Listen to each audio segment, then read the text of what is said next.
ये शब्दों का खेल नहीं है, ये हमारा कमिटमेंट है और इसके लिए हम समर्पित भाव से, हमारी हर सांस उस काम के लिए है, हमारी हर पल उस काम के लिए है, हमारी हर सोच उस काम के लिए समर्पित है। उसी एक भावना के साथ हम चले हैं, चल रहे हैं, चलते रहेंगे और देश आगे बढ़ता रहेगा।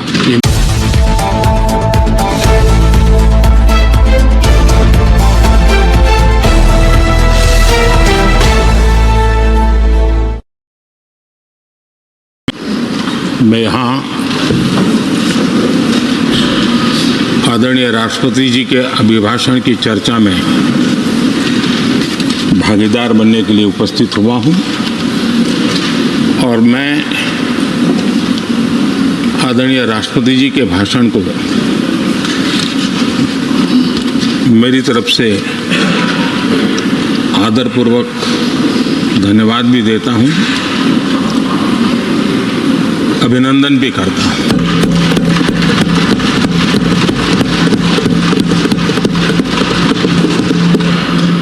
आदरणीय सभापति जी, ये 75वां गणतंत्र दिवस ये अपने आप में एक महत्वपूर्ण माइलस्टोन है और उस समय संविधान की यात्रा के इस महत्वपूर्ण पड़ाव पर राष्ट्रपति जी का भाषण, उसका एक ऐतिहासिक महत्व भी रहता है और उन्होंने अपने भाषण में भारत के आत्मविश्वास की बात कही है, भारत के उज्जवल भविष्य के प्रति विश्वास को प्रकट किया है और भारत के कोटि कोटि जनों का जो सामर्थ्य है, उस सामर्थ्य को बहुत ही कम शब्दों में लेकिन बहुत ही शानदार तरीके से देश के सामने सदन के माध्यम से प्रस्तुत किया है। मैं राष्ट्रपति जी के इस प्रेरक उद्बोधन के लिए और राष्ट्र को दिशा निर्देश के लिए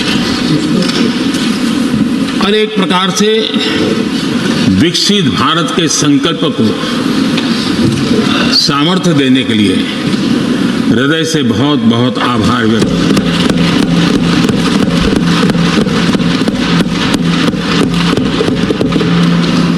चर्चा के दरमियान अनेक मान्य सदस्यों ने अपने विचार रखे और चर्चा को समृद्ध करने का अपने अपने तरीके से प्रयास भी किया। इस चर्चा को समृद्ध करने के प्रयास करने वाले सभी आदरणीय साथियों का भी मैं हृदय से आभार व्यक्त करता हूं, अभिनंदन करता हूं।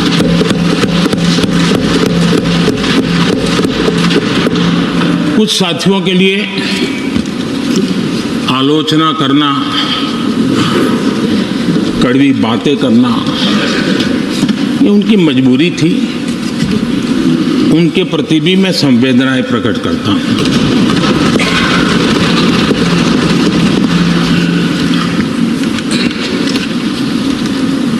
मैं उस दिन तो कह नहीं पाया, लेकिन मैं खड़गे जी का विशेष आभार प्रकट करता हूं।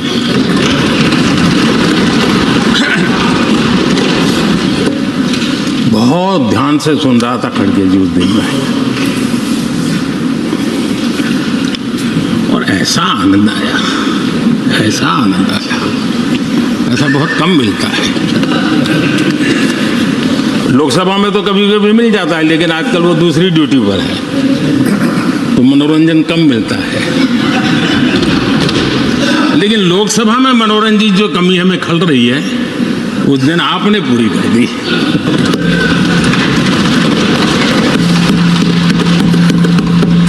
और मुझे प्रसन्नता इस बात की थी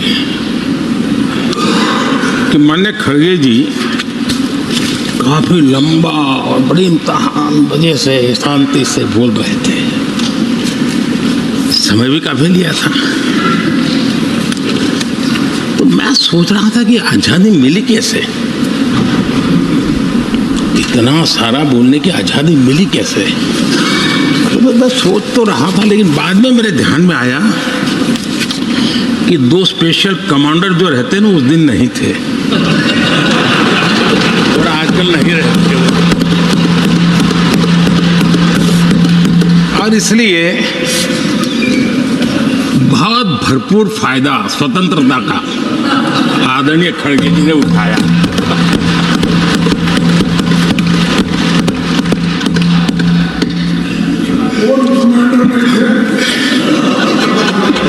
और मुझे लगता है कि उस दिन खड़गे जी ने सिनेमा का एक गाना सुना होगा, ऐसा मौका फिर कहाँ मिलेगा।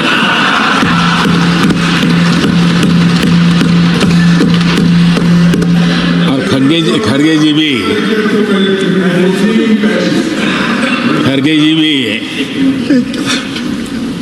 एम्पायर नहीं है, कमांडोज नहीं है, तो चौके छक्के मारने में मजा आ रहा था उनको।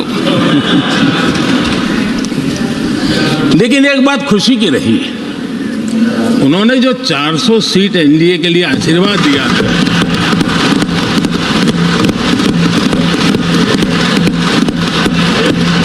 और मैं खड़गे जी के इन आशीर्वाद को, आपके आशीर्वाद मेरे सर आंखों पर, अब आपको आशीर्वाद वापिस लेना तो ले सकते हैं, क्योंकि एक कमांडो तो आ गए हैं।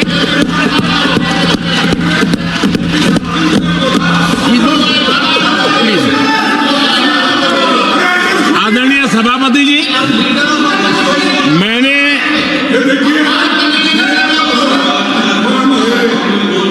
आदरणीय सभापति जी, मुझे पिछले वर्ष का वो प्रसंग बराबर याद है। उस सदन में हम बैठते थे और देश के प्रधानमंत्री की आवाज को गला घोंटने का भरपूर प्रयास किया गया। हम बड़े धैर्य के साथ, बड़ी नम्रता के साथ आपके एक एक शब्द को सुनते रहे, और आज भी आप न सुनने की तैयारी के साथ आए हैं। आप न सुनने की तैयारी के साथ आए हैं, लेकिन मेरी आवाज को आप दबा नहीं सकते हैं।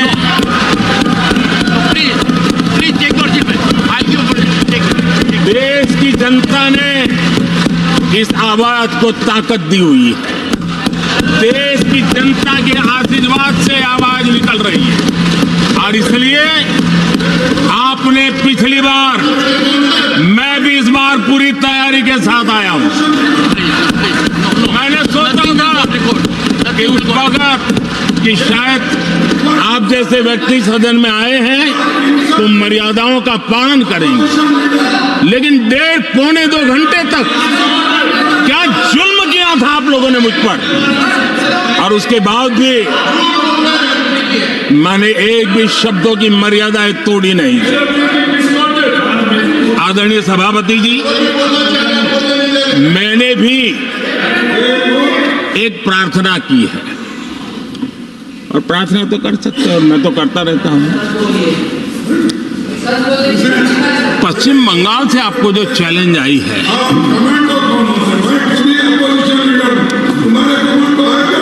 और पश्चिम बंगाल से चैलेंज आई है कि कांग्रेस 440 पार नहीं कर पाएगी, 40 पार नहीं कर पाएगी। मैं प्रार्थना करता हूं कि आप 40 बचा पाएं।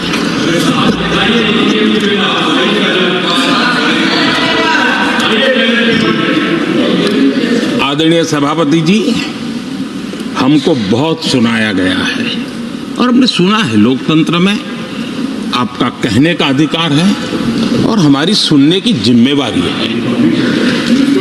और आज जो भी बातें हुई हैं उसको मुझे देश के सामने रखनी चाहिए और इसलिए मैं प्रयास करूंगा। आदरणीय सभापति जी, ये जब सुनता हूं, उधर भी सुना इधर भी सुना, मेरा विश्वास पक्का हो गया है कि ये पार्टी सोच से भी आउटडेटेड हो गई है।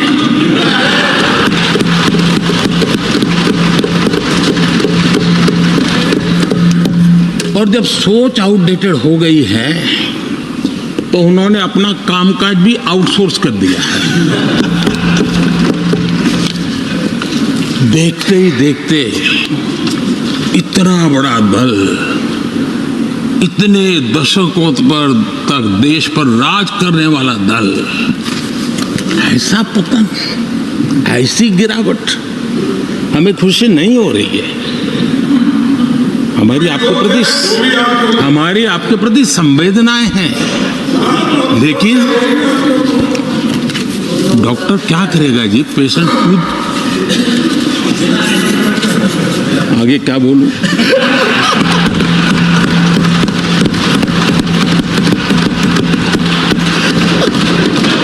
आदरणीय सभापति जी, ये बात सही है कि आज बहुत बड़ी बड़ी बातें होती हैं, सुनने की ताकत भी खो चुके हैं, लेकिन मैं तो देश के सामने बात रखने के लिए जरूर कहूंगा। जिस कांग्रेस ने सत्ता के लालच में सरेआम लोकतंत्र का गला घोंट दिया था, जिस कांग्रेस ने दर्जनों बार लोकतांत्रिक तरीके से चुन करके आई सरकारों को रातों रात भंग कर दी थी, बर्खास्त कर दिया, जिस कांग्रेस ने देश की संविधान लोकतंत्र की मर्यादा को जेल के सलाखों के पीछे बंद कर दिया था, जिस कांग्रेस ने अखबारों पर ताले लगाने तक की कोशिश की, आवाज, जो कांग्रेस देश को तोड़ने के नैरेटिव घड़ता का नया शौक उनको पैदा हुआ,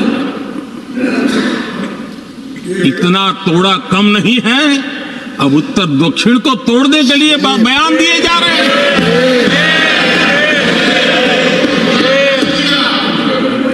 और ये कांग्रेस हमें लोकतंत्र और फेडरलिज्म उस पर प्रवचन दे रही है। आदरणीय सभापति जी, जिस कांग्रेस ने nothing address will go on record और भाषा के नाम पर देश को बांटने में कोई कसर नहीं छोड़ी, जिस कांग्रेस ने आतंकवाद और अलगाववाद को अपने हित में पनपने दिया, जिस कांग्रेस ने नॉर्थ ईस्ट को हिंसा, अलगाव और पिछड़ेपन में धकेल दिया, जिस कांग्रेस के राज में नक्सलवाद के लिए देश के लिए एक बहुत बड़ी चुनौती बनाकर के छोड़ दिया, जिस कांग्रेस ने देश की बहुत बड़ी जमीन दुश्मनों के हवाले कर दी, जिस कांग्रेस ने देश की सेनाओं का आधुनिकीकरण होने से रोक दिया, वो आज हमें राष्ट्रीय सुरक्षा और आंतरिक सुरक्षा के लिए भाषण दे रहे हैं। जिस कांग्रेस ने आजादी के बाद से ही कंफ्यूज रही, उनको उद्योग जरूरी है कि खेती जरूरी है, उसी कंफ्यूजन में गुजारा किया। जो कांग्रेस तय नहीं कर पाई कि नेशनलाइजेशन करना है कि प्राइवेटाइजेशन करना है, उलझती रही। जो कांग्रेस 10 वर्ष में 12 नंबर से 11 नंबर पर आर्थिक व्यवस्था ले आ पाई, 10 साल में 12 से 11 नंबर, और आप 12 से 11 आने में बहुत मेहनत नहीं पड़ती है। जैसे जैसे आगे बढ़ते हैं तो मेहनत और बढ़ती है। हम 10 साल में 5 नंबर पे ले आए। और ये कांग्रेस हमें यहाँ आर्थिक नीतियों पर लंबे लंबे भाषण सुना रही है। आदरणीय सभापति जी, जिस कांग्रेस ने ओबीसी को पूरी तरह आरक्षण नहीं दिया, जिसने सामान्य वर्ग के गरीबों को कभी आरक्षण नहीं दिया, जिसने बाबा साहब के बजाय बाबा साहब को भारत रत्न देने योग्य नहीं माना, अपने ही परिवार को भारत रत्न देते रहे, जिस कांग्रेस ने देश की गली सड़कों चौक चौराहे पर अपने ही परिवार के नाम के पाठ जड़ दिए हैं, वो हमें उपदेश दे रहे हैं। वो हमें सामाजिक न्याय के पाठ पढ़ा रहे हैं। आदरणीय सभापति जी,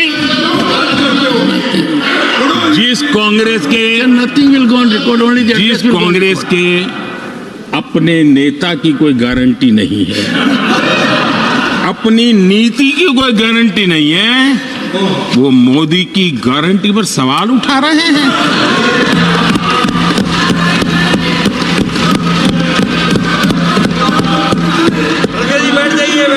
आदरणीय सभापति जी, आदरणीय सभापति जी, यहाँ एक शिकायत थी।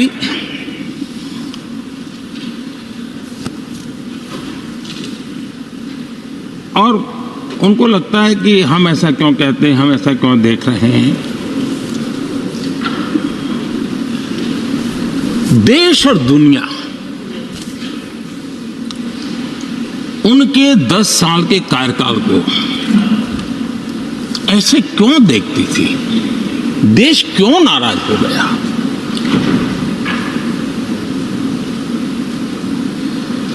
इतना गुस्सा देश को क्यों आया? आदरणीय सभापति जी, हमारे कहने से सब नहीं हुआ है। खुद के कर्मों के फल और अब तो सामने रहते हैं, वो कोई दूसरे जन्म में नहीं होते हैं, इसी जन्म में। आदरणीय सभापति जी, कुछ हम किसी को बुरा नहीं कहते, हमें क्यों कहना चाहिए?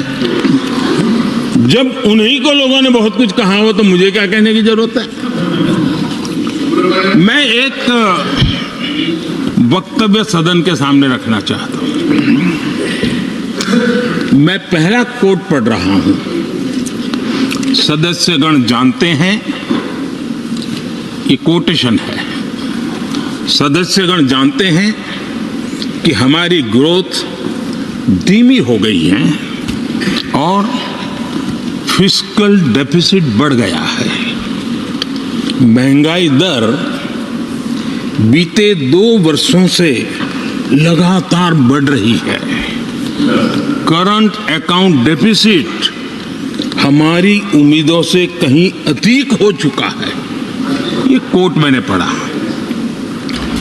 ये किसी भाजपा के नेता का कोट नहीं है, नहीं ये कोट मेरा है। आदरणीय सभापति जी, यूपीए सरकार के 10 साल पर तत्कालीन प्रधानमंत्री आदरणीय पीएम के रूप में रहे श्रीमान मनमोहन सिंह जी ने कहा और खुद के कार्यकाल में कहा, ये हालत थी, उन्होंने वर्णन किया था। आदरणीय सभापति जी, अब मैं दूसरा कोट पढ़ता हूं। देश में व्यापक गुस्सा है, पब्लिक ऑफिस के मिसयूज को लेकर भारी गुस्सा है। इंस्टीट्यूशंस का मिसयूज कैसे होता था, ये उस समय ये भी मैंने नहीं करा, ये उस समय के प्रधानमंत्री पद पर डॉक्टर मनमोहन सिंह जी कह रहे थे। उस समय भ्रष्टाचार को लेकर पूरा देश सड़कों पर था, गली गली में आंदोलन चल रहे थे। अब मैं तीसरा कोट पढ़ूंगा।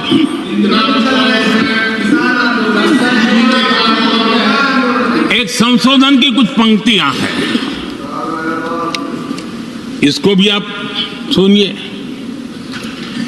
टैक्स कलेक्शन में भ्रष्टाचार होता है, इसके लिए जीएसटी लाना चाहिए। राशन की योजना में लीकेज होती है, जिससे देश का गरीब सबसे अधिक पीड़ित है। इसको रोकने के लिए उपाय खोजने होंगे। सरकारी ठेके जैसे दिए जा रहे हैं, उस पर शक होता है। ये भी तत्कालीन प्रधानमंत्री आदरणीय मनमोहन सिंह जी ने कहा था, और उसके पहले और एक प्रधानमंत्री, उन्होंने ये कहा था कि दिल्ली से 1 रुपया जाता है 15 पैसा पहुंचता है। सुधार, बीमारी का पता था, सुधार करने की तैयारी नहीं थी। और आज बातें तो बड़ी बड़ी की जा रही है। कांग्रेस के 10 साल का इतिहास देखिए। फ्रेजाइल 5 इकोनॉमी में दुनिया में कहा जाता था, मैं नहीं, दुनिया कहते फ्रेजाइल 5, पॉलिसी पैरालिसिस, ये तो उनकी पहचान बन गई थी। और हमारे 10 वर्ष टॉप 5 इकोनॉमी वाले।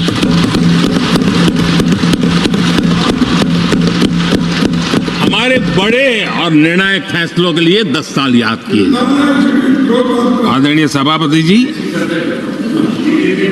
हम उस कठिन दौर से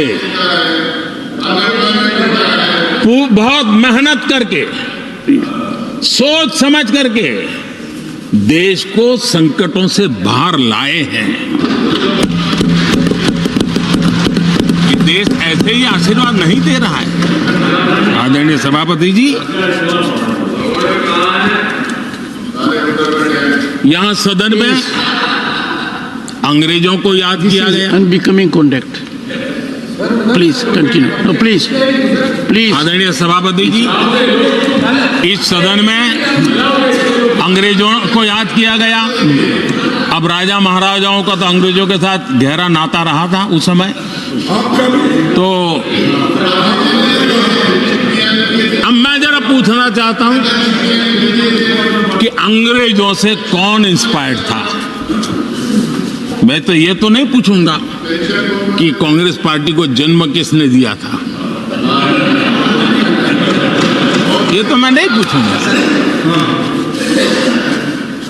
आजादी के बाद भी देश में गुलामी की मानसिकता को किसने बढ़ावा दिया?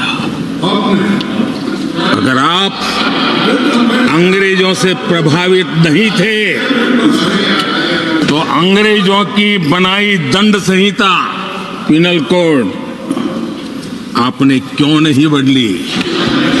आदरणीय सभापति जी, अगर आप अंग्रेजों से प्रभावित नहीं थे तो अंग्रेजों के जमाने के सैकड़ों कानून क्यों चलते रहे? आप अगर अंग्रेजों से प्रभावित नहीं थे तो लाल बत्ती कल्चर, ये लाल बत्ती कल्चर इतने दशकों बाद भी क्यों चलता? अगर आप अंग्रेजों से प्रभावित नहीं थे तो भारत का बजट शाम को 5 बजे इसलिए आता था क्योंकि ब्रिटिश पार्लियामेंट का सुबह शुरू होने का समय होता था। ये ब्रिटेन की पार्लियामेंट के समय के अनुकूल शाम 5 बजे बजट की परंपरा क्यों चलाए रखी थी आपने? कौन अंग्रेजों से इंस्पायर था? पर आप अंग्रेजों से प्रेरित नहीं थे तो हमारी सेनाओं के चिन्हों पर आज भी गुलामी के प्रतीक अब तक क्यों बने हुए थे? हम एक के बाद एक हटा रहे हैं। अगर आप अंग्रेजों से प्रेरित नहीं थे तो राजपथ को कर्तव्य पथ बनने के लिए मोदी का इंतजार क्यों करना पड़ा? आदरणीय सभापति जी, अगर आप अंग्रेजों से प्रभावित नहीं थे तो अंडमान और निकोबार इन द्वीप समूहों पर आज भी अंग्रेजी सत्ता के निशान क्यों लटके पड़े थे। आदरणीय सभापति जी, अगर आप अंग्रेजों से प्रभावित नहीं थे तो इस देश के सेना के जवान देश के लिए मन मिटते रहे, लेकिन देश के जवानों के सम्मान में एक वॉर मेमोरियल तक आप बना नहीं पाए थे। क्यों नहीं बनाया? अगर आप अंग्रेजों से इंस्पायर्ड नहीं थे, प्रभावित नहीं थे, तो भारतीय भाषाओं को हीन भावना से क्यों देखा? स्थानीय भाषा में पढ़ाई के प्रति आप लोगों की बेरुखी क्यों थी? आदरणीय सभापति जी, अगर आप अंग्रेजों से प्रेरित नहीं थे तो भारत को मदर ऑफ डेमोक्रेसी बताने में आपको कौन रोकता था? आपको क्यों महसूस नहीं हुआ कि दुनिया में? आदरणीय सभापति जी, मैं सैकड़ों उदाहरण दे सकता हूं कि आप किस प्रभाव में काम करते थे और देश को सुनते ये सारी बातें याद आने वाली है। आदरणीय सभापति जी, मैं एक और उदाहरण देना चाहता हूं।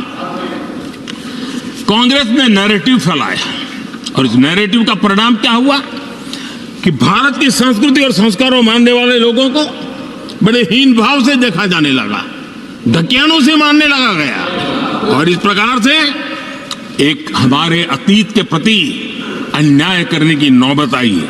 अपनी मान्यताओं को गाली देते हैं, अपनी अच्छी परंपराओं को गाली देते हैं तो आप प्रोग्रेसिव हैं। इस प्रकार के नैरेटिव गढ़े जाने लगे देश में और उसका नेतृत्व कहां होता था ये दुनिया भली बातें जानती है। दूसरे देश से आयात करना उसको गर्व का, और भारत की कोई चीज है तो दूसरे दर्जे की है, ये स्टेटस बना दिया गया था। ये स्टेटस सिंबल बाहर से आया, मेड इन फॉरेन स्टेटस बना दिया था। ये लोग आज भी वोकल फॉर लोकल बोलने से बच रहे हैं। मेरे देश के गरीबों के कल्याण का काम हो रहा है। आज आत्मनिर्भर भारत की बात उनके मुंह से नहीं निकलती है। आज मेक इन इंडिया कोई बोलता है तो उनके पेट में चूहे दौड़ने लग जाते हैं। आदरणीय सभापति जी, आदरणीय सभापति जी, देश ये सब देख चुका है और अब समझ भी चुका है और उसी का परिणाम आप भुगत भी रहे हैं। आदरणीय सभापति जी,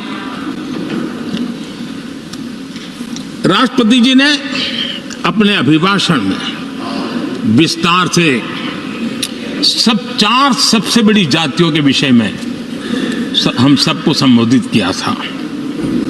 युवा, नारी, गरीब और हमारे अन्नदाता। हम जानते हैं इनकी समस्याएं ज्यादातर एक समान है, उनके सपने भी एक समान है और उसके समाधान अगर करने हैं तो थोड़ा 19-20 का फर्क पड़ेगा, लेकिन इन चारों वर्गों के समाधान के रास्ते भी एक ही हैं और इसलिए उन्होंने बहुत ही उपयुक्त रूप से राष्ट्र का मार्गदर्शन किया है कि इन चार स्तंभों को मजबूत करिए, देश विकसित भारत की तरफ तेज गति से आगे बढ़ेगा।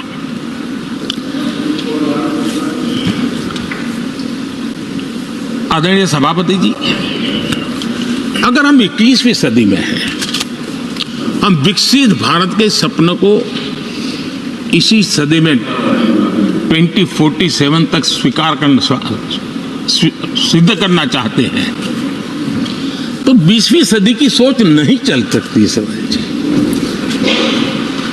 20वीं सदी का स्वार्थी एजेंडा, मैं और मेरा वाला जो खेल है ना, वो 21वीं सदी में देश को समृद्ध नहीं, विकसित भारत नहीं बना सकता है। कांग्रेस इन दिनों काफी बातें हो रही जाति की, फिर से एक बार क्यों जरूरत पड़ गई उनको मैं तो नहीं जानता हूं, लेकिन अगर उनको जरूरत पड़ी है तो पहले जरा अपने गरिबान में झांके, उनको पता चलेगा क्या किया है। दलित, पिछड़े और आदिवासी, कांग्रेस जन्मजात उनकी सबसे बड़ी विरोधी रही है।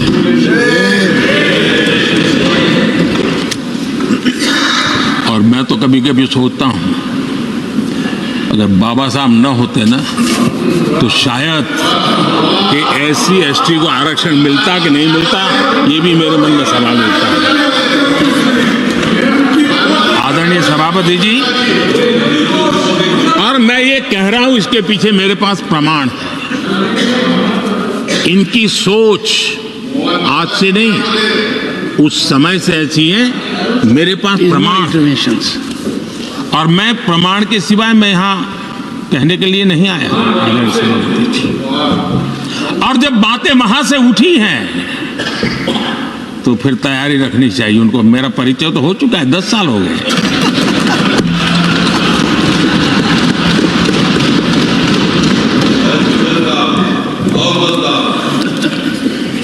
एक बार, और मैं आदरपूर्वक नेहरू जी को इन दिनों ज्यादा याद करता हूं, क्योंकि हमारे साथियों की अपेक्षा रहती है कि जरा उनको तो बोलो, कुछ तो बोल रहा थे। अब देखिए, एक बार नेहरू जी ने एक चिट्ठी लिखी थी, और ये चिट्ठी मुख्यमंत्रियों को लिखी थी। मैं उसका अनुवाद पढ़ रहा हूं। उन्होंने लिखा था, ये देश के प्रधानमंत्री पंडित नेहरू जी द्वारा उस समय के देश के मुख्यमंत्रियों को लिखी गई चिट्ठी है, ऑन रिकॉर्ड है। मैं अनुवाद पढ़ता हूं। मैं किसी भी आरक्षण को पसंद नहीं करता, और खासकर नौकरी में आरक्षण तो कतई नहीं। मैं ऐसे किसी भी कदम के खिलाफ हूं जो अकुशलता को बढ़ावा दे, जो दोयम दर्जे की तरफ ले जाए। ये पंडित नेहरू ने मुख्यमंत्रियों को लिखी हुई चिट्ठी है। और तब जाकर के मैं कहता हूं, ये जन्मजात इसके विरोधी है। नेहरू जी कहते थे, अगर SC ST OBC को नौकरियों में आरक्षण मिला तो सरकारी काम का स्तर गिर जाएगा। और आज जो आंकड़े गिनाते हैं ना कि इतने यहां है, इतने यहां है, उसका मूल यहां है, क्योंकि उस समय उन्होंने रोक दिया था, रिक्रूटमेंट ही मत करो। अगर उस समय सरकार में भर्ती हुई होती और वो प्रमोशन करते करते आगे बढ़ते तो आज यहां पर पहुंचते। सभापति जी, ये कोर्ट में पढ़ रहा हूं, आप वेरीफाई कर सकते हैं। मैं पंडित नेहरू का कोट पढ़ रहा हूं।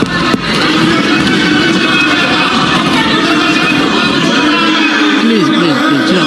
और आदरणीय सभापति जी, leader of opposition was heard in rapt attention. Are you setting this example? Leader of opposition, आदरणीय सभापति जी, sit down, sit down.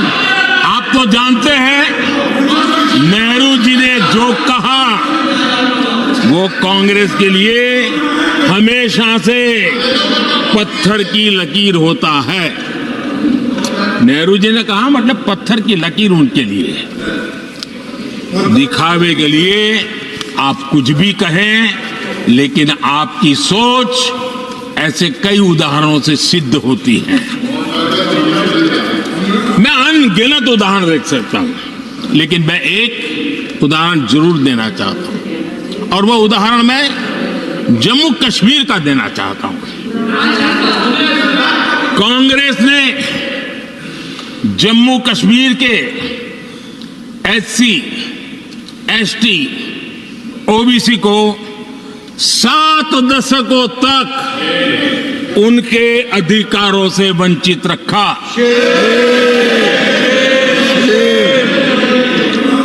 Article 370 मैं हम कितनी जीतेंगे उसकी बात अभी नहीं कर रहा हूं। आर्टिकल 370 को निरस्त किया। तब जाकर के इतने दशकों के बाद एसटी, एसटी, ओबीसी को वो अधिकार मिले जो देश के लोगों को बरसों से मिले हुए थे, उसको रोक के रखा था। जम्मू कश्मीर में फॉरेस्ट राइट्स एक्ट उनको प्राप्त नहीं था।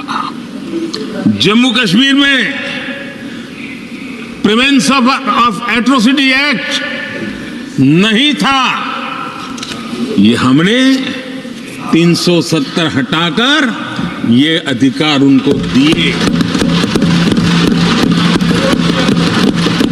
हमारे एससी समुदाय में भी सबसे पीछे पीड़ित कोई रहा तो हमारा वाल्मीकि समाज रहा, लेकिन हमारे वाल्मीकि परिवारों को भी 7 दशक के बाद भी जम्मू कश्मीर में रहे लोगों की सेवा करते रहे, लेकिन डोमिसाइल का अधिकार नहीं दिया गया। ये है। और मैं आज देश को भी अवगत करना चाहता हूं कि स्थानीय निकायों में, लोकल सेल्फ गवर्नमेंट्स में ओबीसी के आरक्षण का विधेयक भी कल 6 फरवरी को लोकसभा में भी पारित हुआ।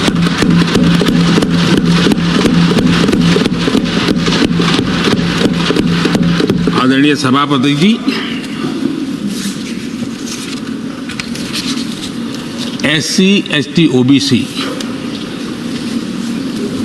उनको बड़ी भागीदारी ने में कांग्रेस और साथियों को हमेशा परेशानी रही है। बाबा साहब की राजनीति को, बाबा साहब के विचारों को खत्म करने के लिए कोई कसर उन्होंने छोड़ी नहीं है। वक्तव्य अवेलेबल है, चुनाव में क्या क्या बोला गया है वो भी अवेलेबल है। इनको भारत रत्न भी देने की तैयारी नहीं थी, वो भी भाजपा के समर्थन से और सरकार बनी, तब बाबा साहब को छाड़ दिया। इतना ही नहीं, सीताराम केसरी अति पिछड़ी जाति से कांग्रेस पार्टी के अध्यक्ष उठा करके फुटपाथ पर फेंक दिया गया। ओबीसी, वो वीडियो अवेलेबल है, वो देश ने देखा सीताराम केसरी के साथ क्या हुआ। और आदरणीय सभापति जी, इनके एक मार्गदर्शक अमेरिका में बैठे। सभापति जी, इनके एक मार्गदर्शक अमेरिका में बैठे। Sir, only the address will go on record. जो ओनली एड्रेस, नो। पिछले चुनाव में हुआ तो हुआ के लिए फेमस हो गए थे, और कांग्रेस इस परिवार के काफी करीबी है। उन्होंने अभी संविधान निर्माता बाबा साहब आम्बेडकर के उनके योगदान को छोटा करने का भरपूर प्रयास।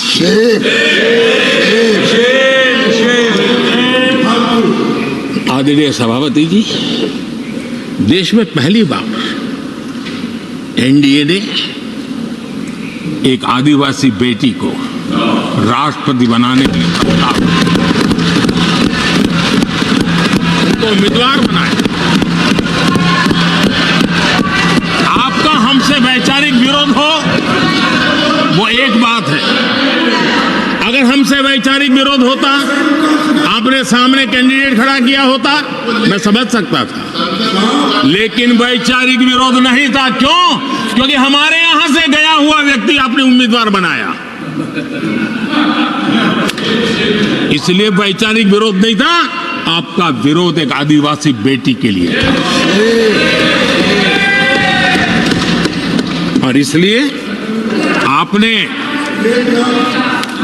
और ये जब सांगमा जी चुनाव लड़ रहे, वो भी एक आदिवासी था, उनके साथ भी यही किया गया था।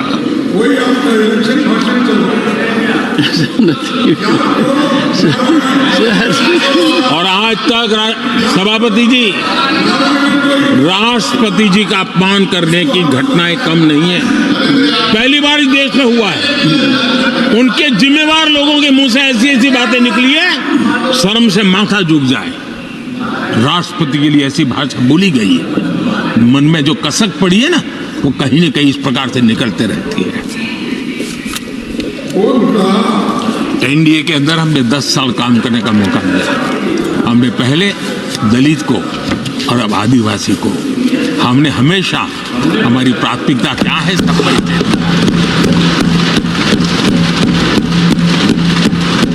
आदरणीय सभापति जी, जब हम हमारी सरकार के परफॉर्मेंस की बात करता हूं, एनडीए की जो गरीब कल्याण की नीतियों की बातें करता हूं, थोड़ा सा अगर उस समाज को निकट से जानते हो, आखिर कौन समाज है लाभार्थी, कौन लोग हैं? ये झुग्गी झोपड़ी में किसको रहने के लिए जिंदगी गुजरनी पड़ रही है? ये किस समाज के लोग हैं? मुसीबतों से गुजरना पड़ता है, व्यवस्थाओं से वंचित रहना पड़ा, कौन समाज है? हमने जितना काम किया है ना, ये एससी, एसटी, ओबीसी, आदिवासी इसी समाज के लिए है। कच्ची बस्तियों में रहने वाले लोगों को पक्का घर मिला है, तो मेरे इस समाज के बंधुओं को मिला है। स्वच्छता के अभाव में हर वर्ग बीमारी से जूझना पड़ता था, उनको स्वच्छ भारत अभियान का लाभ देने का काम सभापति जी हमारी योजनाओं के तहत मिला है, ताकि उसको अच्छी जिंदगी जीने का अवसर मिला। इसी परिवारों के हमारी माताएं बहनें धुएं से खाना पका पका करके अपनी स्वास्थ्य के संकट को झेल रही थी, हमने उनको उज्ज्वला गैस दिया, वो इन्हीं परिवारों को।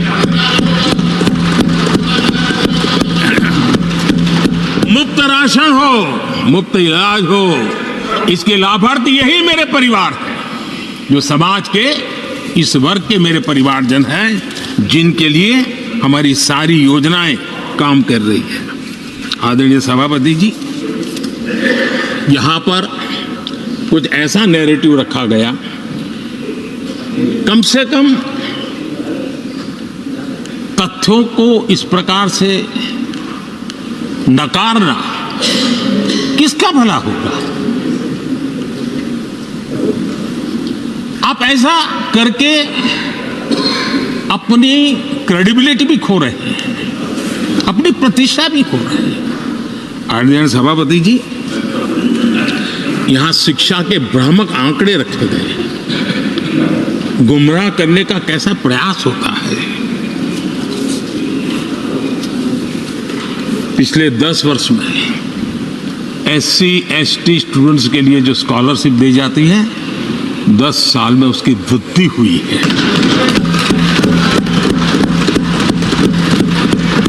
इन 10 वर्षों में स्कूलों में, हायर एजुकेशन में नामांकन की संख्या भी बहुत बढ़ी है और ड्रॉप आउट बहुत तेजी से कम हुआ। आदरणीय सभापति जी, 10 साल पहले 120 एकलव्य मॉडल स्कूल थे। आदरणीय सभापति जी, आज 400 Eklavya model.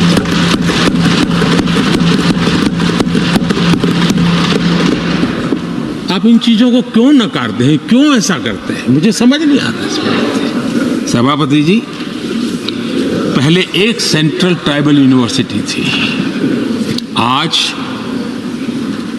2 central tribal universities हैं।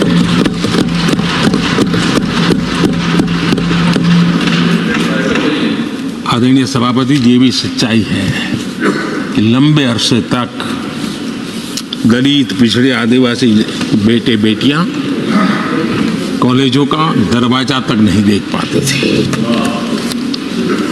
मुझे याद है, मैं गुजरात में जब सीएम बना तो मेरे लिए चौंकाने वाला एनालिसिस मेरे सामने आया। गुजरात में उमरगांव से अंबाजीपुरा बेल्ट आदिवासी बहुल क्षेत्र है। हमारे दिग्विजय जी के एक दामाद भी उसी इलाके में हैं। उस पूरे इलाके में साइंस स्ट्रीम की एक भी स्कूल नहीं थी। मैं जब वहां गया, अब उस इलाके में मेरे आदिवासी बच्चों के लिए साइंस स्ट्रीम की स्कूल नहीं होगी तो इंजीनियरिंग डॉक्टरी का तो सवाल ही कहां उठता है।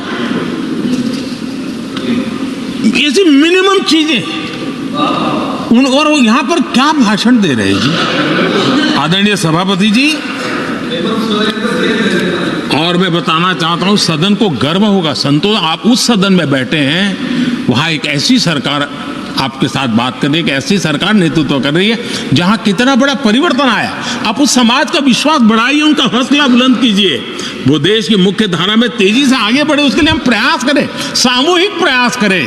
आप देखिए आदिवासी और हमारे SC/SC समाज के विद्यार्थियों का नामांकन, मैं कुछ आंकड़े रखना चाहता हूं। उच्च शिक्षा में SC विद्यार्थियों का नामांकन 44% बढ़ा है।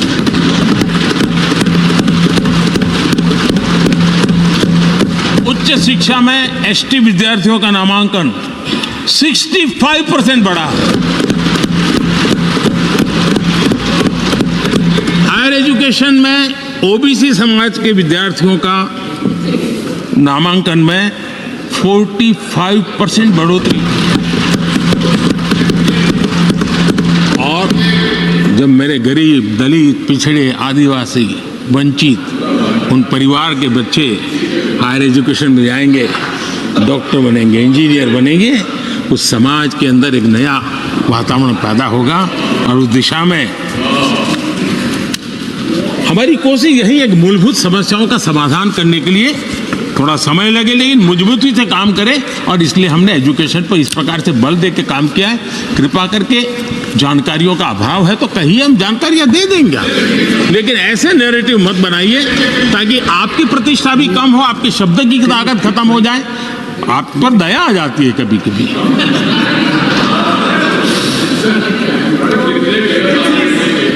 आदरणीय सभापति जी, सबका साथ सबका विकास ये नारा नहीं है, ये मोदी की गारंटी है।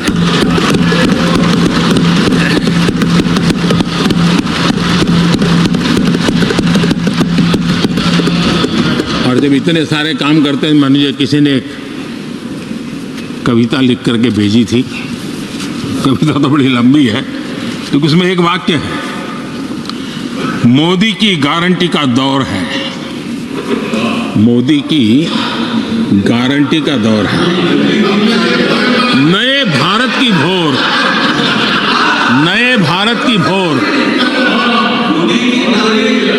आउट ऑफ वारंटी चल रही दुकानें, आउट ऑफ वारंटी चल रही दुकानें, खोजे अपनी ठोर।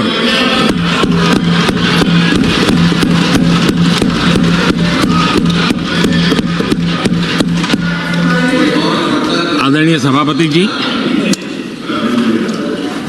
किस प्रकार से देश में निराशा फैलाने का प्रयास, मैं ये तो समझता हूं जो लोग इतनी निराशा की गर्त में डूब चुके हैं, वैसे निराशा फैलाने का उनका सामर्थ्य भी बचा नहीं है, वो भी सामर्थ्य नहीं बचा। आशा का तो संचार कर ही नहीं सकते, जो खुद निराशा में डूबे उनसे आशा है।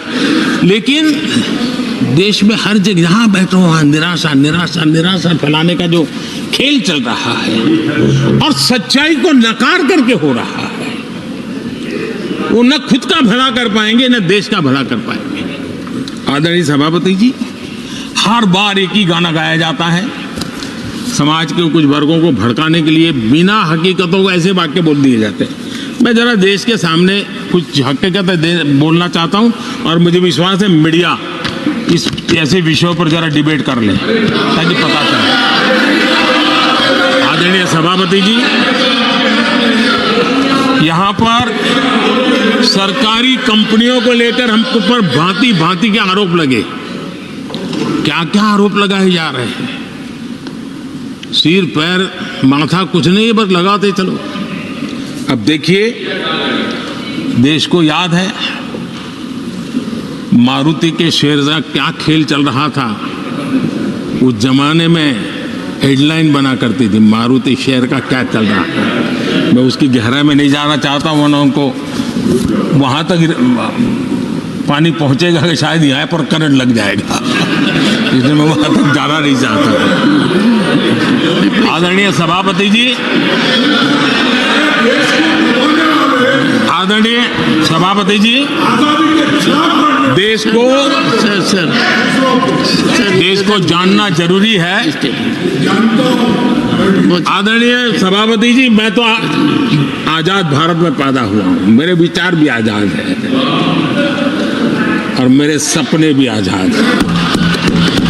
तो गुलामी की मानसिकता को जीने वाले हैं, उसके बाद और कोई चीजें नहीं है, वही पुराने कागज लेकर के घूमते रहते हैं।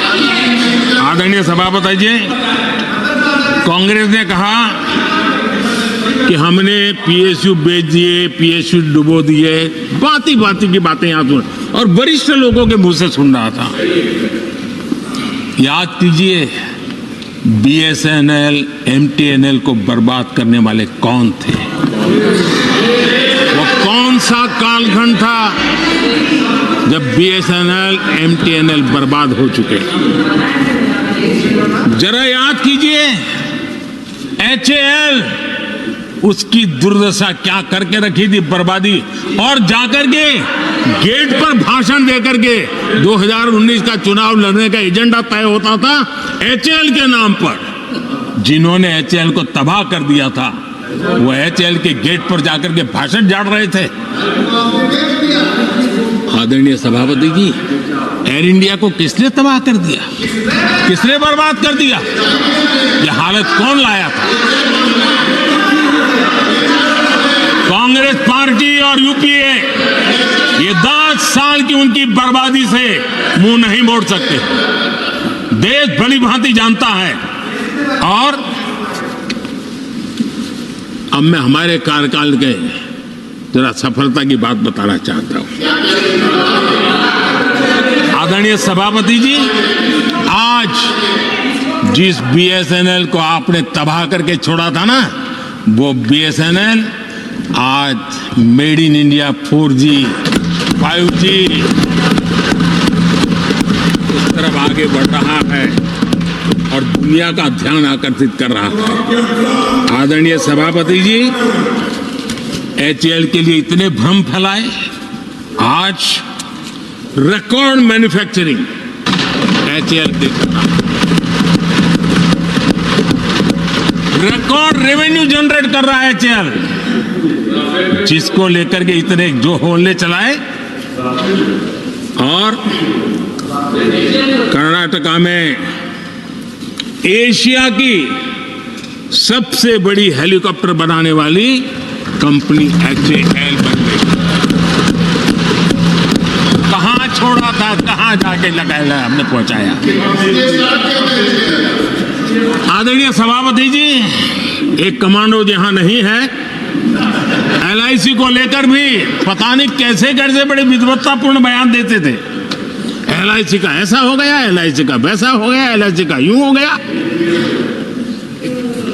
जितनी गलत बातें एलआईसी को ले बोलनी चाहिए बोली, और तरीका यही है, किसी को बर्बाद करने, अफवाह फैलाओ, झूठ फैलाओ, भ्रम फैलाओ। और टेक्निक वही है, गांवों में किसी का बड़ा बंगलो हो, लेने का मन करता हो, लेकिन हाथ ना लगता हो, तो फिर हवा फैला देते, ये भूतिया बंगला है, यहां जो जाता है ऐसी हवा फैला देते, कोई लेता नहीं, फिर पैदा करके लपक लेते। एलआईसी, एलआईसी क्या चलाया? आदरणीय सभापति जी, मैं सीना तान करके सुनाना चाहता हूं, आंखें ऊंची करके सुनाना चाहता हूं, आज एलआईसी के शेयर रिकॉर्ड स्तर पर ट्रेड हो रहे हैं। क्यों?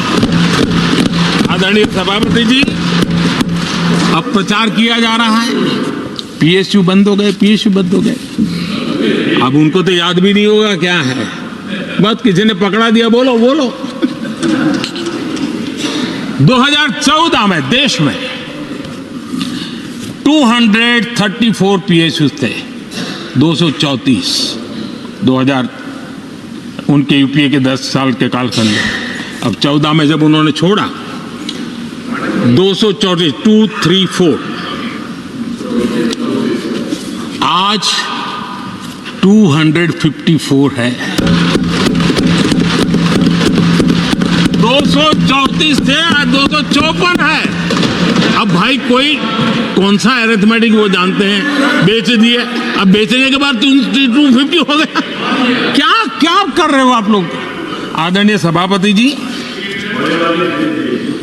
आज अधिकतर PSU रिकॉर्ड रिटर्न दे रहे हैं और इन्वेस्टर्स का भरोसा PSUs की तरफ बढ़ रहा है। जो छोटा सा भी शेयर बाजार जानते हैं, इनको समझ आता है, नहीं समझता है तो किसी को पूछो।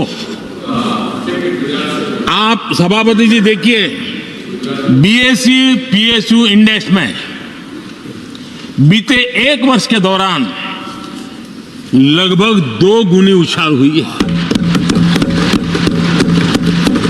आदरणीय सभापति जी,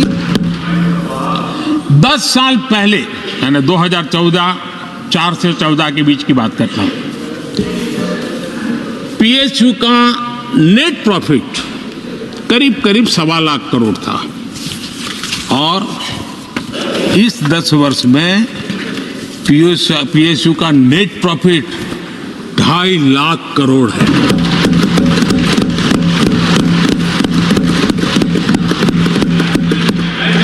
दस वर्ष में, हमारे 10 वर्ष में PSU की नेट वर्थ 9.5 लाख करोड़ से बढ़कर के 17 लाख करोड़ हो गई है।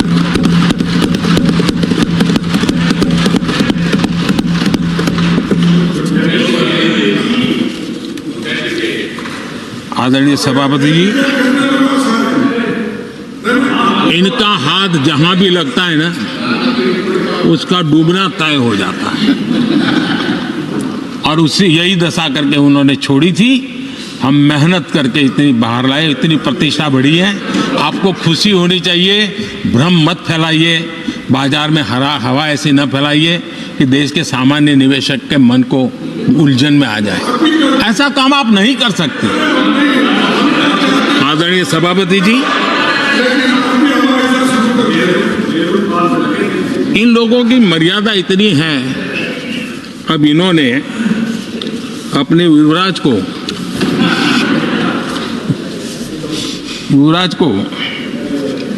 एक स्टार्टअप बना करके दिया है। अब वो नॉन स्टार्टर है।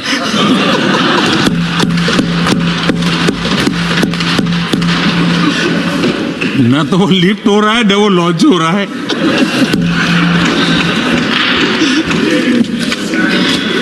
आदरणीय सभापति जी,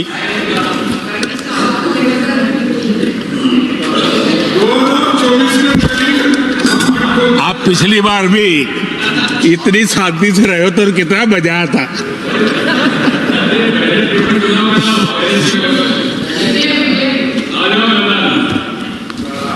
आदरणीय राष्ट्रपति जी, आदरणीय सभापति जी,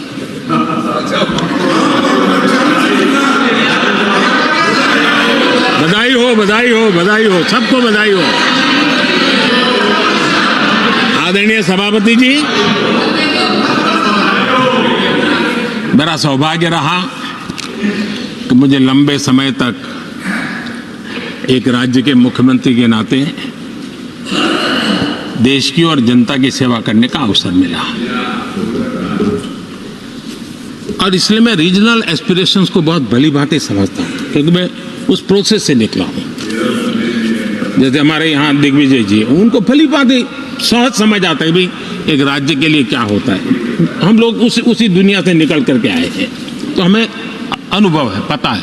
शरद राव जी को है, तो ऐसे कुछ लोग हैं यहाँ जिनको ये सारी चीज़ों का पता है। देवगढ़ा साहब है, तो इन लोगों के इन सारी चीज़ों का पता है, तो हम इसका महात्मा ही समझते हैं। हमें कोई किताबों में नहीं पढ़ना पड़ता है, हम अनुभव कर करके आए हैं। और ये भी सच्चाई है साहब, 10 साल यूपीए की पूरी शक्ति गुजरात को क्या कुछ न करने में लगी हुई थी, आप कल्पना नहीं कर सकते। लेकिन मैं आंसू नहीं बहाता, मैं रोने की मेरी आदत नहीं है जी। लेकिन तब भी उतने संकटों के बावजूद भी, उतने जुल्म के बाद भी, हर प्रकार की मुसीबतों को झेलते हुए भी, मेरी तो मुसीबत ऐसी थी कि यहाँ किसी मिनिस्टर से मुझे अपॉइंटमेंट नहीं मिलती थी। वो कहते थे भाई आप जानते हो मेरी तो दोस्ती है, मैं फ़ोन पे बात कर लूँगा, लेकिन कहीं फोटो वोटो निकल गए, ये डर रहता था। यहाँ मंत्रियों का डर ऐसा था। अब खैर उनकी मुसीबतें मैं समझ सकता हूँ। मेरे यहाँ एक बार बहुत प्राकृतिक आपदा आई, मैंने उस समय प्रधानमंत्री जी को बड़ा रिक्वेस्ट किया कि आप आइए, एक बार जरा देख लीजिए। उनका कार्यक्रम बना, फिर साहब एक एडवाइजरी कमेटी बनी थी ना, शायद वहाँ से हुक्म आया, तो कोई हेलीकॉप्टर से हवाई निरीक्षण करे वो तो मैं समझ सकता हूँ साहब। वो कार्यक्रम बदल करके साउथ में किस राज्य में गए तो मुझे याद नहीं रहा आज, और बोले हम हवाई जहाज से ऊपर से देख लेंगे, हम गुजरात में नहीं आएंगे। मैं सूरत पहुंचा हुआ था, वो आने वाले थे, मैं जानता हूँ आखिर में क्या हुआ होगा। तो आप कल्पना कर सकते हैं साहब, प्राकृतिक आपदा में भी मैंने ऐसी मुसीबतों को झेला है, लेकिन उसके बावजूद भी उस समय भी मेरा मंत्र था, आज भी मेरा मंत्र है कि देश के विकास के लिए राज्य का विकास,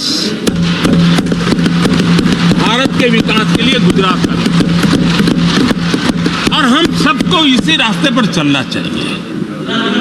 हम राज्यों का विकास से ही राष्ट्र का विकास कर पाएंगे। इस पे कोई विवाद नहीं हो सकता है, कोई विवाद नहीं हो सकता है। और मैं आपको विश्वास देता हूं सभापति जी, राज्य अगर एक कदम चलता है तो 2 कदम चलने की ताकत देने के लिए मर है।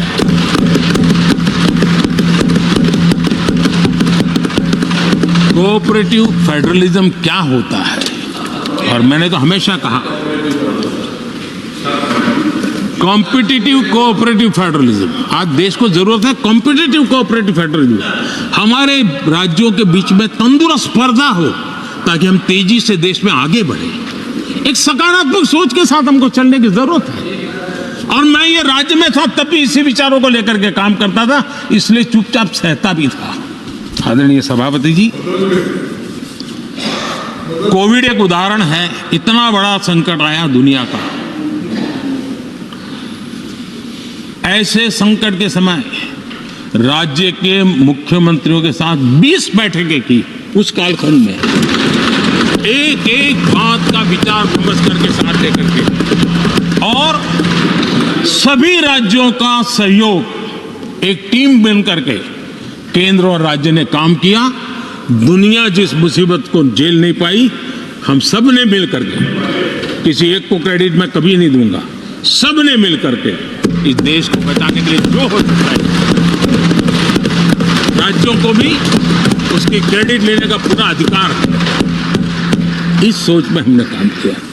आदरणीय सभापति जी, G20 का आयोजन हम दिल्ली में कर सकते थे।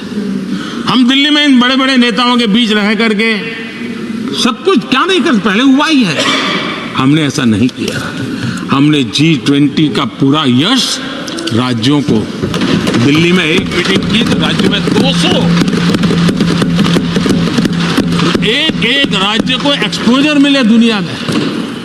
ये गलती से नहीं हुआ, योजना के तरीके से हुआ है। मेरे लिए किसकी सरकार है इसके आधार पर मैं देश नहीं चलाता। हम सब मिलकर के देश आगे बढ़ाना चाहते हैं, इस भूमिका से काम किया है। आदरणीय सभापति, हमारे देश में विदेश के मेहमान आते थे तो मेरे आने के बाद आ रहे थे थोड़ा, पहले भी आते थे। आज विदेशी मेहमान आते हैं तो मेरा आग्रह रहता है कि आपको एक दिन किसी राज्य में जाना चाहिए। मैं उनको लेते के जाता हूँ राज्यों में, ताकि उनको पता चले कि मेरा देश यानी दिल्ली नहीं है, मेरा देश चेन्नई में भी है, मेरा देश बेंगलुरु में भी है, मेरा देश हैदराबाद में भी है, मेरा देश पुरी में भी है, भुवनेश्वर में भी है, मेरा देश कलकत्ता में भी है, मेरा देश गुवाहाटी में भी है। पूरे दुनिया को मेरे देश के हर कोने का एक्सपोजर मिले, इसके लिए हम कोशिश करते हैं। वहां की सरकार का सहयोग असहयोग इसके तराजू पर नहीं तोड़ते। एक ईमानदारी से इस देश के भविष्य के लिए पूरे विश्व मेरे भारत को जाने, इसके लिए हम इस प्रयास करते हैं। और मैं अभी भी 26 जनवरी को इतना बड़ा काम रहता है, सबको मालूम है। उसके बाद भी मैं 25 तारीख को फ्रांस के राष्ट्रपति को राजस्थान की गलियों में घुमा रहा था। दुनिया को पता चले कि मेरा राजस्थान ऐसा।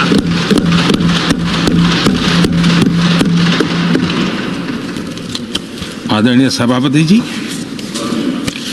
हमने एक बहुत बड़ा कार्यक्रम लिया जिसकी विश्व में एक मॉडल के रूप में चर्चा हो रही है, एस्पिरेशनल डिस्ट्रिक्ट। एस्पिरेशनल डिस्ट्रिक्ट की जो सफलता है ना, उसमें 80% भूमिका मेरे राज्यों के सहयोग की है।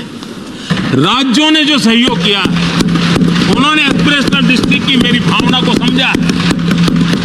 आज उस एस्पिरेशनल डिस्ट्रिक्ट को आगे बढ़ाने के लिए 80% ताकत राज्यों से मिल रही है, डिस्ट्रिक्ट लेवल के अफसरों से मिल रही है। और जो राज्य, वो राज्य की औसत में भी आखिरी पायदान पे खड़े थे, वो आज नेशनल एवरेज के साथ कंपटीशन करने लगे। ये डिस्ट्रिक्ट कभी पिछड़ी डिस्ट्रिक्ट मानी जाती थी। ये सबका सहयोग से हो रहा है, और इसलिए हमारे कार्यक्रमों की रचना ही सबको साथ लेकर के चलने की है और मिल करके देश के भविष्य को बनाने की है। आज देश का हर कोना, हर परिवार विकास के फल प्राप्त करे, ये हम सबका दायित्व है और हम उसी दिशा में जाना चाहते हैं। हम हर राज्य को उसका पूरा हक भी देना चाहते हैं। लेकिन मैं आज एक अहम मुद्दे पर मेरी पीड़ा व्यक्त करना चाहूंगा। आदरणीय सभापति जी, एक राष्ट्र हमारे लिए सिर्फ जमीन का टुकड़ा नहीं है, हम सबके लिए एक इकाई ऐसी है जो प्रेरणा देने वाली इकाई है। जैसे शरीर होता है, शरीर में जैसे अंगांगी भाव होता है, अगर पैर में कांटा लगे तो पैर ये नहीं कहता है, हाथ कभी नहीं सोचता है कि मुझे क्या, पैर को कांटा लगा है, पैर पैर का काम करेगा। पल भर में हाथ पैर के पास पहुंच जाता है, कांटा निकालता है। कांटा पैर को लगता है, आंख ये नहीं कहती कि आंसू मैं क्यों बहाऊं, आंसू आंख से निकलते हैं। हिंदुस्तान के किसी भी कोने में दर्द हो तो पीड़ा सबको होनी चाहिए। अगर देश का एक कोना, अगर शरीर का एक अंग अगर काम नहीं करता है तो पूरा शरीर अपंग माना जाता है। शरीर जिस प्रकार से, अगर देश का भी कोई कोना, देश का कोई क्षेत्र विकास से वंचित रह जाएगा तो देश विकसित नहीं हो सकता है। और इसलिए हमें भारत को एक अंगांगी भाव से देखना होना चाहिए, उसको टुकड़ों में नहीं देखना चाहिए।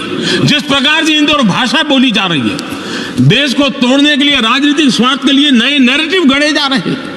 एक पूरी सरकार मैदान में उतर करके भाषा गढ़ रही है। इससे बड़ा देश का दुर्भाग्य क्या हो सकता है? आप मुझे बताइए, झारखंड का कोई आदिवासी बच्चा अगर ओलंपिक के खेल के अंदर जाकर के मेडल लेकर आएगा तो क्या हम ये सोचते हैं कि तो झारखंड का बच्चा है? पूरा देश कहता है हमारा देश है। जब एक झारखंड का बच्चे में अगर प्रतिभा देखते हैं और देश हजारों करोड़ रुपया, हजारों लाखों रुपया खर्च करके उसको अच्छे कोचिंग के लिए दुनिया के किसी देश में भेजता है, तो हम ये सोचेंगे कि खर्चा झारखंड के लिए हो रहा है, क्या देश के लिए नहीं हो रहा है? हम क्या करने लगे हैं, क्या भाषा बोलने लगे? इस देश का गौरव, हमारे यहाँ वैक्सीन, देश के करोड़ों लोगों को वैक्सीन का, हम ये कहेंगे वैक्सीन तो उस कोने में बनी थी इसलिए हक उनका है, देश को नहीं मिल सकती? कैसा सोच सकते हैं? क्या वैक्सीन उस शहर में बनी थी इसलिए देश के और भागों को इसका लाभ नहीं मिलेगा, ये सोचेंगे क्या? क्या सोच बन गई है। और एक राष्ट्रीय दल के अंदर से ऐसे विचार आए, ये बहुत बहुत दुखद की बात है। मैं पूछना चाहता हूं आदरणीय सभापति जी, क्या अगर हिमालय कल कहना शुरू कर दें, हिमालय कल बोलना शुरू कर दें, ये नदियां मेरे हाथ से बहती हैं, मैं तुम्हें पानी नहीं दे दूंगा, पानी का अधिकार मेरा है, देश का क्या होगा? देश कहां जाकर के रुकेगा? अगर जिन राज्यों में कोयला है वो कह दें कोयला नहीं मिलेगा, ये हमारी संपत्ति है, जाओ तुम अंधेरे में गुजारा करो, देश कैसे चलेगा? आदरणीय सभापति जी, ऑक्सीजन, कोविड के समय हमारे यहाँ ऑक्सीजन की संभावनाएं पूर्वी कार्य में जो उद्योग है उसके देश के पूरे देश को ऑक्सीजन की जरूरत थी। अगर उस समय पूरब के लोग कह करके बैठ जाते ऑक्सीजन को हम नहीं दे सकते, हमारे लोगों की जरूरत है, देश को कुछ नहीं मिलेगा, क्या होता देश का? उन्होंने संकट झेल करके भी देश को ऑक्सीजन पहुंचाया। देश के अंदर ये भाव तोड़ने का क्या प्रयास हो रहा है? क्या इस प्रकार से देश को हमारा टैक्स, हमारे मनी किस भाषा में बोला जा रहा है? ये देश के भविष्य के लिए नया खतरा पैदा करने वाली बात है।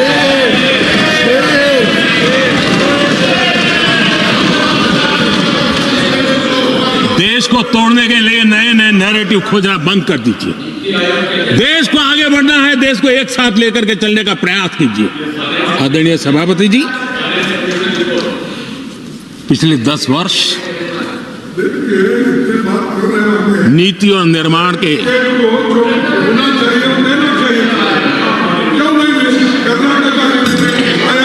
आदरणीय सभापति जी, आदरणीय सभापति जी, Nothing will go on record. No. आदरणीय सभापति जी, Take your seat. नीति और निर्माण, This conduct doesn't suit your ये position. नए भारत की नई दिशा दिखाने के लिए Please take your seat. जो दिशा हमने पकड़ी, Please take your seat. जो निर्माण कार्य हमने लिए हैं, बीते 1 दशक में हमारा पूरा फोकस बेसिक सुविधाएं जरूर मिले उस पर हमारा ध्यान केंद्रित रहा है। आदरणीय सभापति जी, हर परिवार का जीवन स्तर ऊपर उठे, उसके जीवन में ईज ऑफ लिविंग बढ़े। अब समय की मांग है उसकी क्वालिटी ऑफ लाइफ में हम कैसे सुधार लाए। हम आने वाले दिनों में हमारी पूरी शक्ति, पूरा सामर्थ्य ईज ऑफ लिविंग से एक कदम आगे बढ़ करके क्वालिटी ऑफ लाइफ की तरफ हम बढ़ाना चाहते हैं, हम उसके लिए जाएंगे।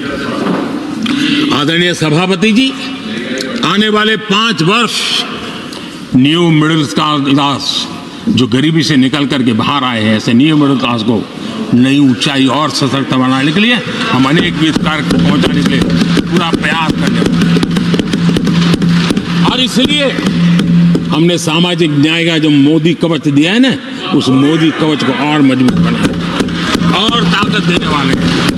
आदरणीय सभापति जी, आजकल जब हम कहते हैं कि 25 करोड़ लोग गरीबी से बाहर आए, तो ऐसा कुतर्क दिया जाता है कि 25 करोड़ बाहर आए तो फिर 80 करोड़ को खाना अनाज क्यों देते हो?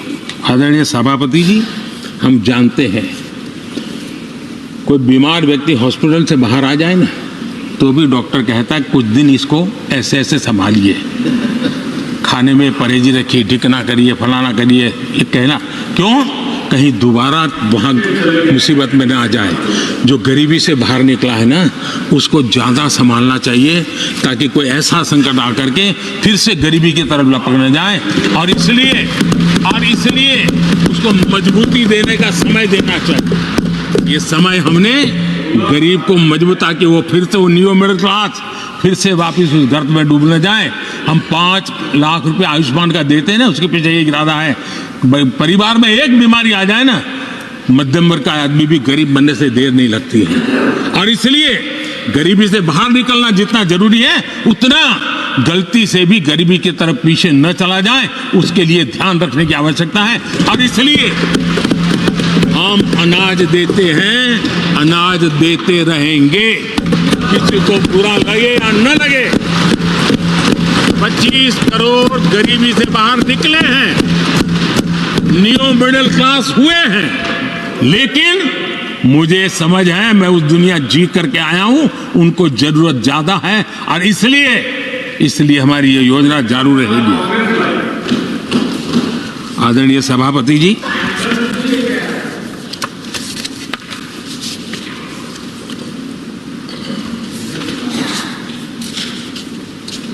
देश जानता है आदरणीय सभापति जी, और इसीलिए मैंने गारंटी दी है। मेरी गारंटी है गरीबों के 5 लाख रुपए तक की इलाज की सुविधा आगे भी मिलती रहेगी। मेरी गारंटी है, मोदी की गारंटी है, 80% डिस्काउंट से जो दवाइयां मिल रही है, जिसका लाभ मध्यम वर्ग गरीब को मिल रहा है, वो मिलता रहेगा। आदरणीय सभापति जी, मोदी की गारंटी है कि किसानों को जो सम्मान निधि मिल रही है, वो सम्मान निधि चालू रहेगी ताकि विकास की यात्रा में वो ताकत के साथ जुड़ जाए। आदरणीय सभापति जी, गरीबों को पक्के घर देने का मेरा अभियान है। अगर परिवार बड़ा होता है, नया परिवार बनता है, पक्के घर देने का मेरा कार्यक्रम जारी रहेगा। नल से जल योजना मेरा पक्का इरादा है और मेरा पक्की गारंटी है कि नल से जल, हम नए शौचालय बनाने की जरूरत पड़ेगी, मेरा पक्की गारंटी है, हम जारी रखेंगे। ये काम सारे तेजी से चलेंगे क्योंकि विकास का जो रास्ता, विकास की जो दिशा हमने पकड़ी है, इसको हम किसी भी हालत में जरा भी धीमी नहीं होने देना चाहते। आदरणीय सभापति जी, हमारी सरकार का तीसरा टर्म दूर नहीं है।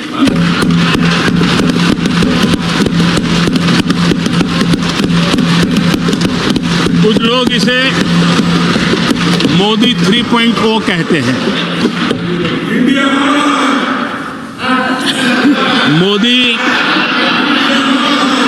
मोदी 3.0 विकसित भारत की नींव को मजबूत करने के लिए पूरी शक्ति लगा दे। आदरणीय सभापति जी, अगले 5 साल में भारत में डॉक्टरी की संख्या पहले की तुलना में अनेक गुना बढ़ेगी। मेडिकल कॉलेजों की संख्या बढ़ेगी। इस देश में इलाज बहुत सस्ता और सुलभ हो जाएगा। आदरणीय सभापति जी, अगले 5 साल में हर गरीब के घर में नल से जल का कनेक्शन होगा। आदरणीय सभापति जी, आने वाले 5 साल में उन गरीब को पीएम आवास जो देने हैं, एक भी वंचित नहीं रहे, इसका पक्का ख्याल रखा जाएगा। अगले 5 साल सोलर पावर से बिजली बिल जीरो, देश के कितने नागरिकों, करोड़ों नागरिकों को बिजली बिल जीरो। और ठीक अगर आयोजन करेंगे तो अपने घर पर बिजली बना करके बेच करके कमाई कर पाएंगे। ये अगले 5 साल का कार्यक्रम है। आदरणीय सभापति जी, अगले 5 साल देश में पाइप से गैस के कनेक्शन पूरे देश में नेटवर्क बनाने का भरपूर प्रयास किया जाएगा। सभापति जी, आने वाले 5 साल हमारी युवा शक्ति का दम पूरी दुनिया देखेगी। आप देखना आदरणीय सभापति जी, हमारे युवा स्टार्टअप्स, युवाओं के यूनिकॉर्न, इसकी संख्या लाखों में होने वाली है। और इतना ही नहीं, टियर 2, टियर 3 सिटी नए स्टार्टअप से उसकी एक नई पहचान के साथ उभरने वाला है। ये मैं 5 साल का चित्र मेरे सामने देख रहा हूं। आदरणीय सभापति जी, रिसर्च फंडिंग, उसकी वृद्धि का प्रभाव आप देखना। पिछले 7 दशक में जितने पेटेंट नहीं हुए हैं, उतने रिकॉर्ड पेटेंट फाइल होने का दिन आने वाले 5 साल में मैं देख रहा हूं। आदरणीय सभापति जी, आज मेरे मध्यम वर्ग के लाखों बच्चे विदेशों में पढ़ने के लिए चले जाते हैं।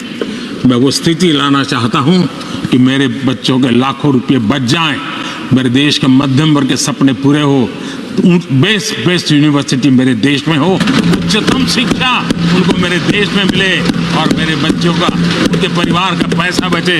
इसलिए मैं कह रहा, आदरणीय सभापति जी, आने वाले 5 साल आप देख रहा, कोई भी इंटरनेशनल खेल की कंपटीशन ऐसी नहीं होगी जिसमें भारत का झंडे हर जगह बढ़ना था। मैं देखने वाला हूं 5 साल खेल जगत के अंदर दुनिया में भारत के युवा की शक्ति की पहचान देने। आदरणीय सभापति जी, आने वाले 5 साल में भारत का पब्लिक ट्रांसपोर्ट पूरी तरह ट्रांसफॉर्म होने वाला है। अगले 5 साल में गरीब और मिडिल क्लास को तेल और शानदार यात्रा की सुविधाएं बहुत आसानी से मिलने वाली है, तेज मिलने वाली है, पूरी ताकत से बढ़ोतरी होने वाली है। अगले 5 साल में देश बुलेट ट्रेन भी देखेगा और देश वंदे भारत ट्रेन का विस्तार भी देखेगा। आदरणीय सभापति जी, अगले 5 साल में आत्मनिर्भर भारत का अभियान नई ऊंचाई पर होगा। देश हर क्षेत्र में आत्मनिर्भर होता नजर आएगा। आदरणीय सभापति जी, आने वाले 5 साल में मेड इन इंडिया सेमीकंडक्टर दुनिया में हमारी गूंज होगी। इलेक्ट्रॉनिक हर गुड में वो चीप होगी जिसमें किसी न किसी भारतीय का पसीना होगा। आदरणीय साहब, दुनिया के इलेक्ट्रॉनिक बाजार में एक नई गति का सामर्थ्य आने वाले 5 साल में देश देखेगा। आदरणीय सभापति, आज देश लाखों करोड़ रुपए का तेल इंपोर्ट करता है। अपनी ऊर्जा जरूरतों के लिए हम ज्यादा से ज्यादा आत्मनिर्भर बनने की दिशा में काम करेंगे और मुझे विश्वास है हम ऊर्जा जरूरतों पर जो डिपेंडेंसी है वो कम करने में सफल होंगे। इसे इतना ही नहीं, आदरणीय सभापति जी, ग्रीन हाइड्रोजन अभियान हम दुनिया के बाजार को लालायित करने की दिशा में आगे बढ़ रहे हैं। हमारा ग्रीन हाइड्रोजन ऊर्जा जरूरतों को पूरा करने का सामर्थ्य रहेगा। इथेनॉल की दुनिया में हम तेजी से आगे बढ़ रहे हैं। हम 20% का लक्ष्य प्राप्त करके हमारे लोगों को ट्रांसपोर्टेशन में सस्ता मिले, इसकी व्यवस्था होगी। आदरणीय सभापति जी, जब मैं 20% इथेनॉल की बात करता हूं, उसका सीधा लाभ मेरे देश के किसानों को होने वाला है। किसानों की नई बचत भी हो पाएगी। देश के हजारों करोड़ रुपए आज खाद्य तेल, हम कृषि प्रधान देश तो कहते हैं, लेकिन आज भी हजारों करोड़ रुपयों का खाने का तेल हमें बाहर से लाना पड़ रहा है। हमारे देश के किसानों पर मुझे भरोसा है और मुझे पक्का भी जो नीतियों को लेकर के हम चलते हैं, एडिबल ऑयल में मेरा देश बहुत एक आत्मनिर्भर 5 साल में हो जाएगा और जो पैसा बचेगा मेरे देश के किसान की जेब में जाएगा, जो आज विदेश के बाजार में जाता है। आदरणीय सभापति जी, केमिकल की खेती के कारण हमारी धरती माँ को बहुत नुकसान हो रहा है। आने वाले 5 साल में नेचुरल फार्मिंग की तरफ देश के किसानों को ले जाने में हम सफलतापूर्वक आगे बढ़ेंगे। एक नया जागृति का काम होगा, हमारी धरती माँ की भी सुरक्षा होगी। आदरणीय सभापति जी, नेचुरल फार्मिंग बढ़ने से दुनिया के बाजार में भी हमारे उत्पादों की ताकत बढ़ने वाली है। आदरणीय सभापति जी, यूएन के माध्यम से मैंने मिलेट का अभियान चलाया। श्री अन्न तक के रास्ते आज हमने उसकी पहचान दी है। मैं वो दिन दूर नहीं देखता हूं जबकि आने वाले 5 साल में दुनिया के बाजार में सुपर फूड के रूप में मेरे गांव के छोटे छोटे किसानों के द्वारा पैदा हुआ मिलेट, श्री अन्न, दुनिया के बाजार में प्रतिष्ठा होगी, सुपर फूड की प्रतिष्ठा होगी। आदरणीय सभापति जी, ड्रोन खेतों में एक नई किसानों की ताकत बन करके उभरने वाला है। 15,000 ड्रोन दीदी का कार्यक्रम ऑलरेडी हम लॉन्च कर चुके हैं। ये तो शुरुआत है, आगे बहुत सफलता दिखती है। आदरणीय सभापति जी, हम नैनो टेक्नोलॉजी को एग्रीकल्चर में लाने में प्रयोग अब तक सफल हुए हैं। हमने नैनो यूरिया में बहुत बड़ी सफलता पाई है, नैनो डीएपी की दिशा में सफलता पाई है और आज एक बोरी भर खातर लेकर के घूमने वाला किसान एक बोतल के खातर से काम चलाएगा, वो दूर नहीं है। आदरणीय सभापति जी, सहकारिता क्षेत्र में हमने एक नई मिनिस्ट्री बनाई है, उसके पीछे इरादा है कि एक सहकारिता का पूरा जन आंदोलन नई ताकत के साथ उभरे और 21वीं सदी की आवश्यकता के अनुसार उभरे, उसको भी हम, और उसका सबसे बड़ा लाभ हम 2 लाख भंडारण का काम जो हाथ में लिया है, जब 5 साल के भीतर भीतर वो पूरा हो जाएगा, छोटा किसान को भी अपनी पैदावार को रखने की जगह मिल जाएगी। किसान तय करेगा किस भाव से बाजार में बेचना है, नहीं बेचना है। उसको जो बर्बाद होने का डर था वो खत्म हो जाएगा और किसान की आर्थिक ताकत बढ़ जाएगी। पशुपालन और मछली पालन पक्का मैं कहता हूँ नए रिकॉर्ड बनाने वाले। आज हमारे यहाँ पशु की संख्या है, लेकिन दूध की उत्पादन कम है। हम स्थिति को बदल देंगे। फिशरिंग एक्सपोर्ट करने की दुनिया में हम बहुत बड़ी तेजी से विकास करेंगे, ये भी मेरा पूरा विश्वास है। हमने एफपीओ की जो रचना का प्रारंभ किया है, अनुभव बहुत अच्छा है।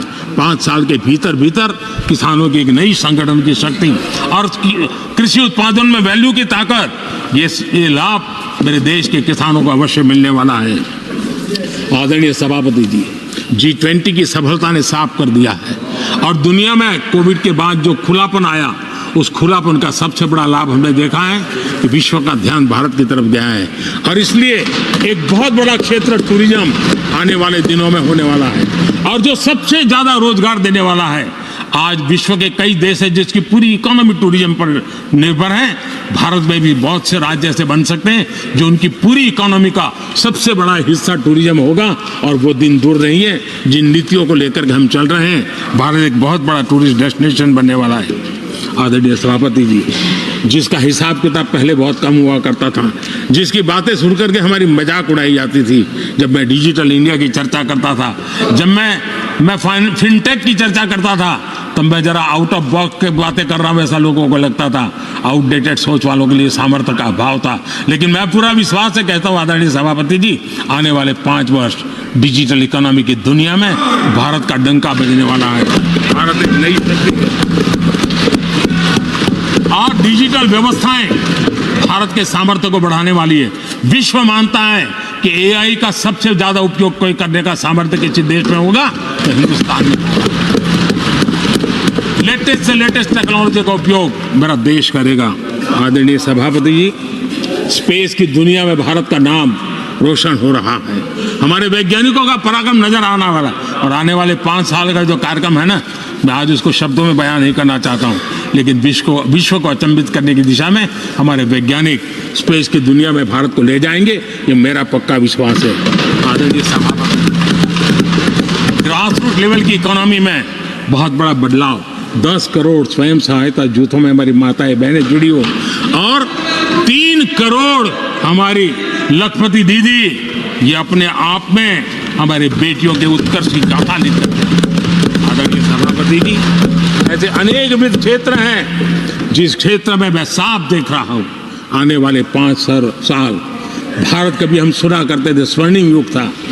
मुझे वो दिन दूर नहीं दिखते जब 5 साल में वो मजबूत नींव आएगी और 2047 तक पहुंचते पहुंचते ये देश उस स्वर्णिम युग को फिर से जीने लगेगा। इस विश्वास के साथ आदरणीय सभापति जी, विकसित भारत ये शब्दों का खेल नहीं है, ये हमारा कमिटमेंट है और इसके लिए हम समर्पित भाव से, हमारी हर सांस उस काम के लिए है, हमारी हर पल उस काम के लिए है, हमारी हर सोच उस काम के लिए समर्पित है। उसी एक भावना के साथ हम चले हैं, चल रहे हैं, चलते रहेंगे और देश आगे बढ़ता रहेगा, ये मैं आपको विश्वास दूं। आने वाली सदियां इस स्वर्ण काल का इतिहास में अंकित करेगी, ये विश्वास मेरे मन में इसलिए है, देश की जनता का मिजाज मैं भली भांति समझ पाता हूं। देश बदलाव के 10 साल के अनुभव को देखा है, एक एक क्षेत्र में जो बदलाव देखा है वो तेज गति से बदलाव जीवन के हर क्षेत्र में नई ऊंचाइयां, नई ताकत प्राप्त होने वाली है और हर संकल्प को सिद्धि तक पहुंचाना ये हमारी कार्यशैली का हिस्सा है।